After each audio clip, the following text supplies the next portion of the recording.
જૂનાગઢના સરદાર બાગમાં આવેલા દરબાર hall museum હવે નવા રંગરૂપ સાથે નવનિર્માણ કરવામાં આવ્યું છે.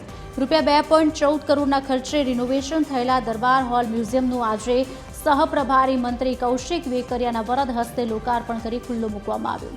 છેલ્લા 1 વર્ષથી જૂનાગઢ સંગ્રહાલય રિનોવેશનના કારણે બંધ રાખવામાં આવ્યું હતું. રિનોવેશન પૂર્ણ થતાં ઇતિહાસ પ્રેમી જનતા માટે આજથી મ્યુઝિયમ ખુલ્લું મૂકવામાં આવ્યું. સંગ્રહાલયમાં રોયલ કલેક્શનની સાથે પુરાતત્વીય કલેક્શન જોવા મળ્યું. આ મ્યુઝિયમ દ્વારા જૂનાગઢના વારસાને નવી ઓળખ મળી રહેશે.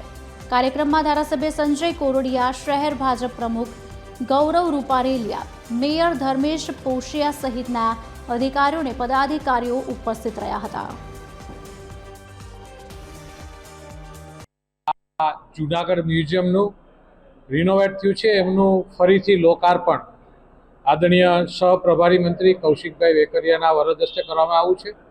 આ વિભાગ દ્વારા અંદાજિત 2 કરોડથી પણ વધારાના ખર્ચે આ જૂનાગઢ મ્યુઝિયમનું રિનોવેટ કરવામાં આવ્યું છે. આપ જોઈ રહ્યા છો કે અહીંયા ક્યુરેટર અને એની સમગ્ર ટીમ દ્વારા જે 125 વર્ષ પહેલાં બનેલું આ જૂનાગઢનું મ્યુઝિયમ, આની અંદર જે મોન્યુમેન્ટ છે એ આપણે વુડનની વાત હોય, કાચની વાત હોય, માર્બલની વાત હોય, ચાંદીની વાત હોય, હથિયારની વાત હોય કે વસ્ત્રની વાત હોય, એ સમયનું આ કલેક્શન, આ જૂનાગઢ મ્યુઝિયમનું જે કલેક્શન છે એ પૂરા દુનિયાનું અલગ અલગ વસ્તુઓનું અહીંયા કલેક્શન છે.